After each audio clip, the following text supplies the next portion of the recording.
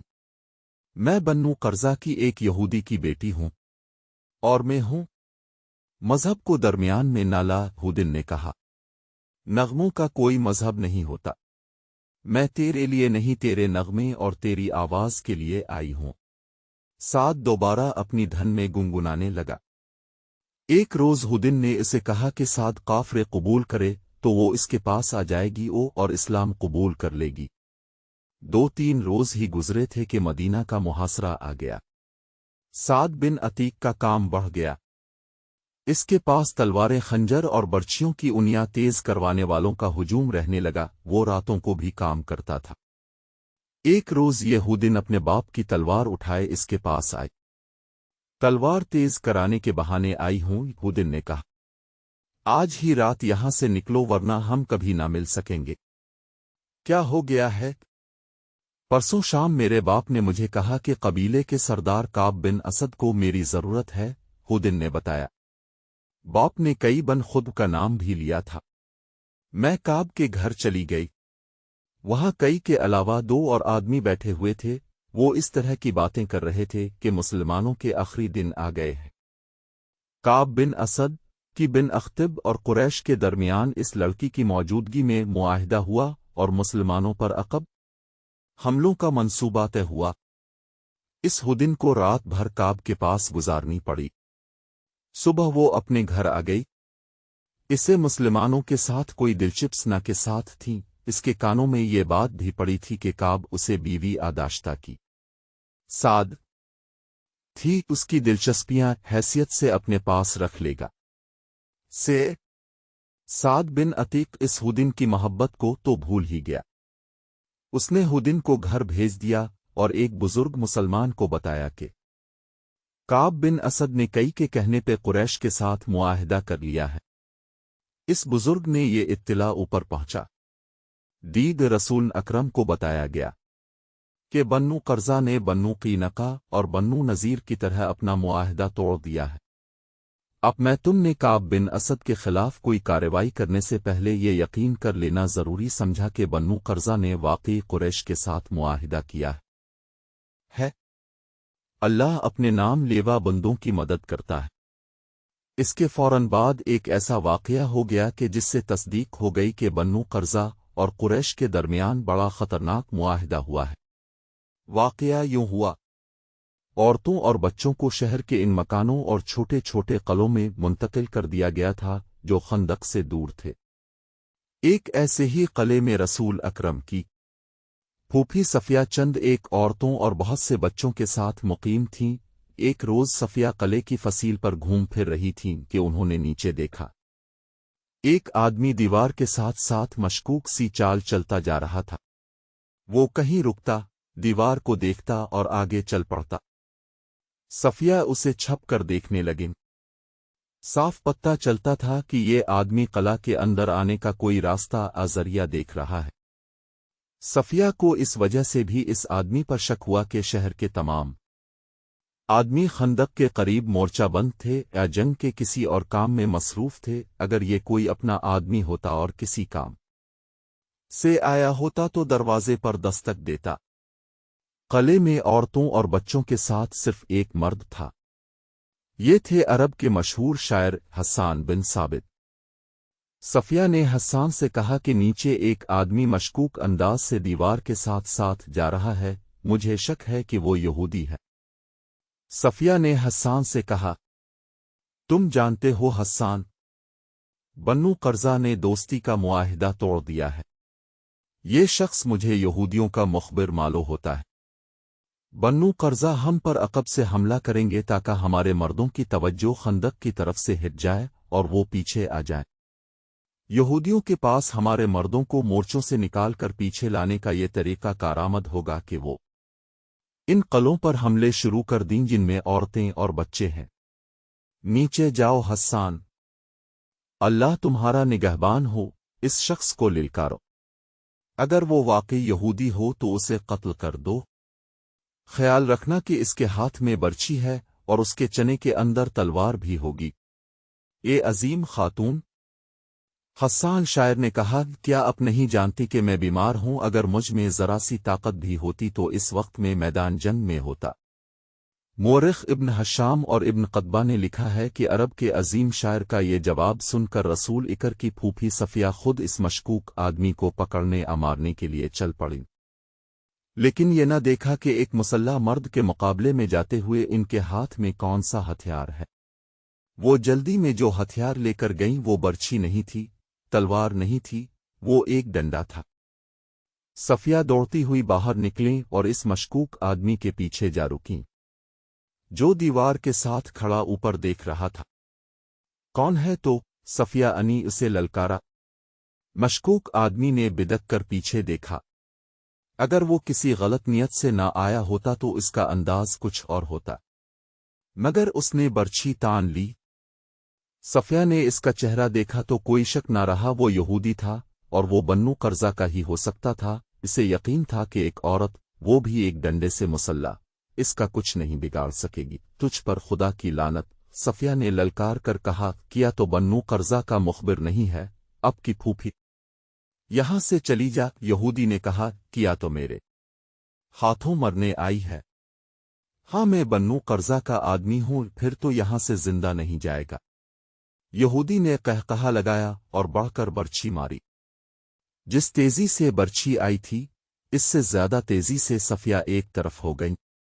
یہودی کا وار خالی گیا تو وہ سنبھل نہ سکا۔ وہ آگے کو جھکا اور اپنے بڑھتے ہوئے قدموں کو روک نہ سکا۔ صفا نے پوری طاقت سے اس کے سر پر ڈنڈا مارا۔ ایک عورت کے بازو میں خدا کا قہر آ گیا تھا۔ یہودی ٹرک کر سیدھا ہوا لیکن اس کا سر ڈولنے لگا۔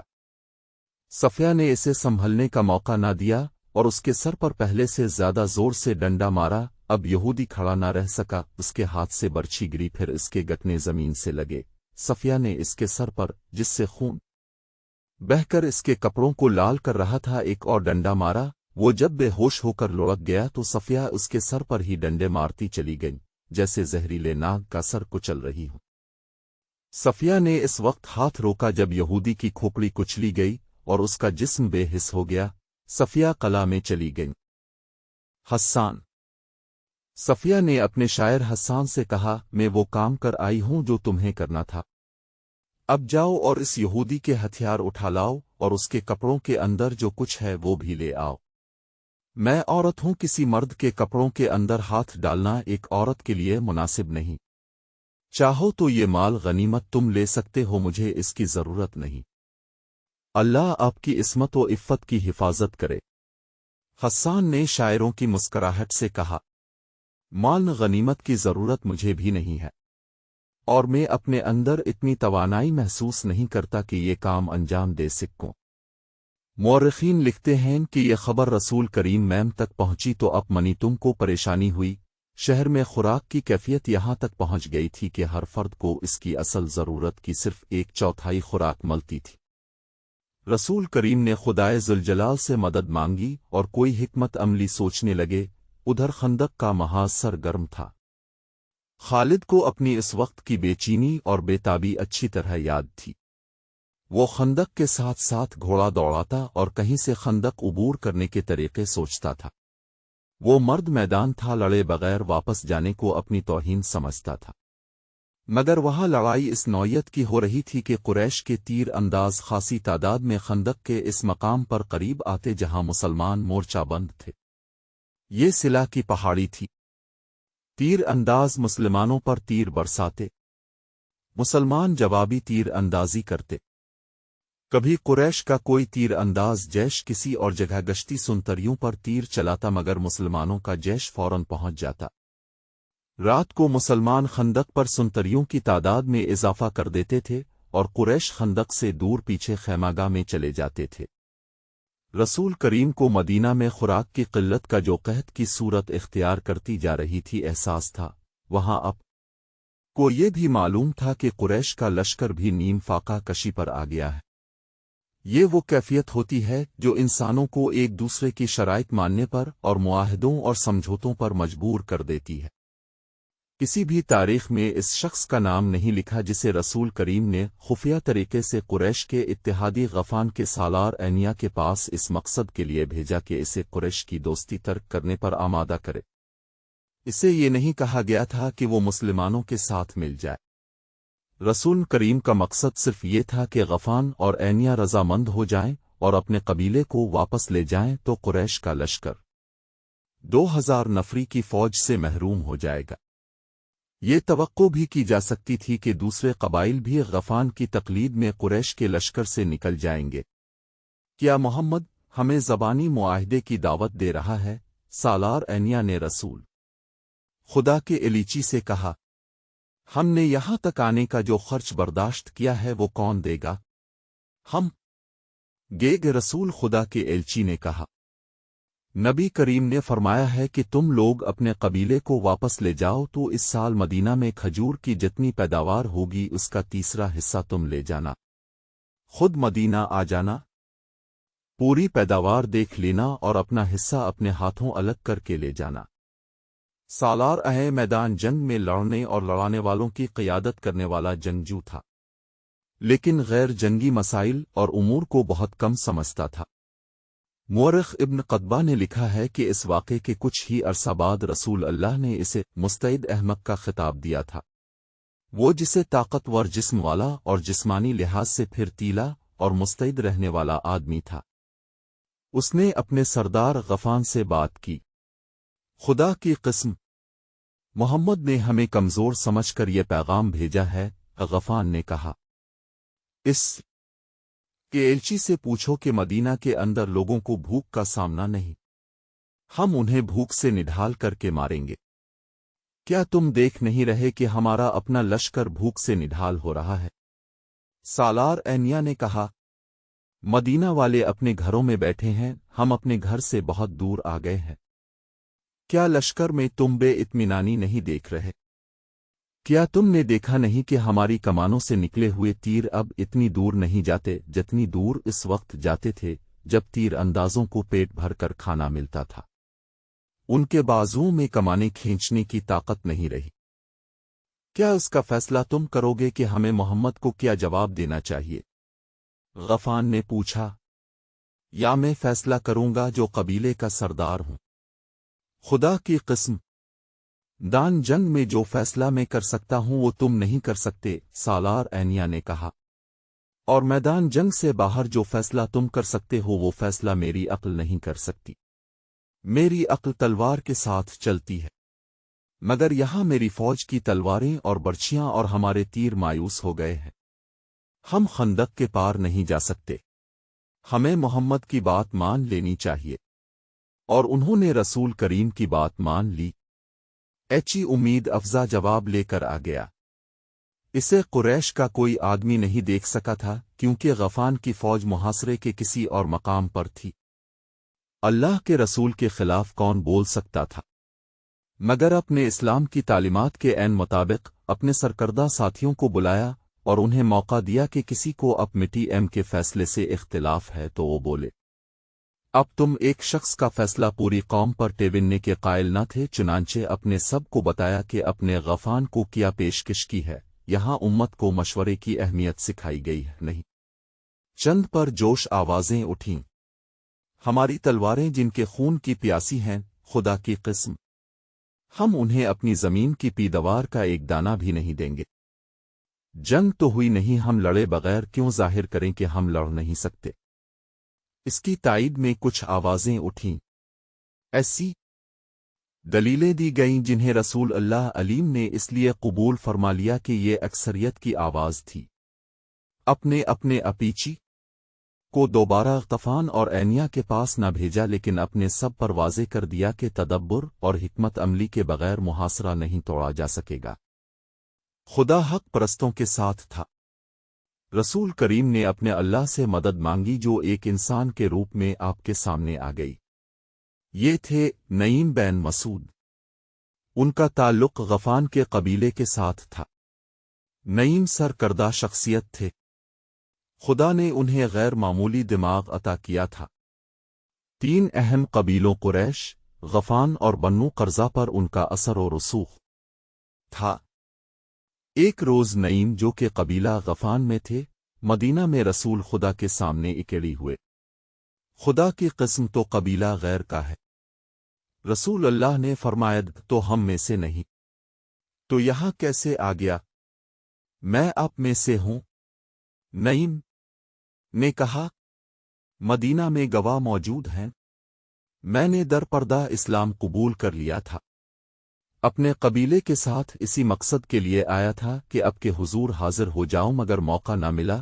پتہ چلا کہ اپنے میرے قبیلے کے سردار اور سالار کو قریش سے دوستی ترک کر کے واپس چلے جانے کا پیغام بھیجا تھا، اور اپنے اس کا معاوضہ بھی بتا دیا تھا، لیکن اپنے بات کو مزید آگے نہ بڑھایا۔ اللہ کی تجھ پر رحمت ہو۔ رسول خدا نے پوچھا، کیا تو بات کو آگے بڑھانے آیا ہے؟ نہیں میرے اللہ کے بچے، نبی نے جواب دیا، مجھے آپ کے قدموں میں آنا تھا۔ اہل مدینہ پر مشکل کا وقت آن پڑا ہے، میں اپنی جان لے کے حاضر ہوا ہوں۔ یہ حضور کے اور اسلام کے شیدائیوں کے جس کام آ سکتی ہے، حضور کے قدموں میں پیش کرتا ہوں۔ اپنے لشکر میں سے چھپ چھپا کر نکلا ہوں۔ خندق میں اتر تو گیا، لیکن سنتریوں کی موجودگی میں اوپر آنا خود کشی کے برابر تھا۔ اوپر چڑھنا ویسے بھی محال تھا، بڑی مشکل پیش آئی۔ خدا سے آپ کے نام پر التجا کی، گڑ گڑا کر دعا مانگی، اللہ نے کرم کیا۔ سنتری آگے چلے گئے اور میں خندق پر چڑھ آیا۔ رسول اکرم کو نعیم کے متعلق بتایا گیا کہ یہ کس حیثیت کی شخصیت ہے۔ رسول کریم نے ان کے ساتھ دو چار باتیں کیں تو اطمینان کو اندازہ ہو گیا کہ نعیم اونچی سطح اور عقل کے انسان ہے۔ اپنے نعیم کو بتایا کہ محاصرے نے جو حالات پیدا کر دیے ہیں، ان سے نکلنے کے لیے ضروری ہو گیا ہے کہ قریش کے لشکر میں جو مختلف قبائل شامل ہیں انہیں قریش سے بدظن کیا جائے۔ اس کا طریقہ یہ ہے کہ 2-3 قبائل کے ساتھ خفیہ معاہدے کر لیے جائیں۔ یا رسول اللہ، نعیم نے کہا، اگر میں یہ کام اپنے طریقے سے کر دوں تو کیا حضور مجھ پر اعتماد کریں گے؟ تجھ پر اللہ کی رحمت ہو نعیم۔ رسول اللہ نے فرمایا، میں تجھے اور تیرے نیک ارادوں کو اللہ کے سپرد کرتا ہوں۔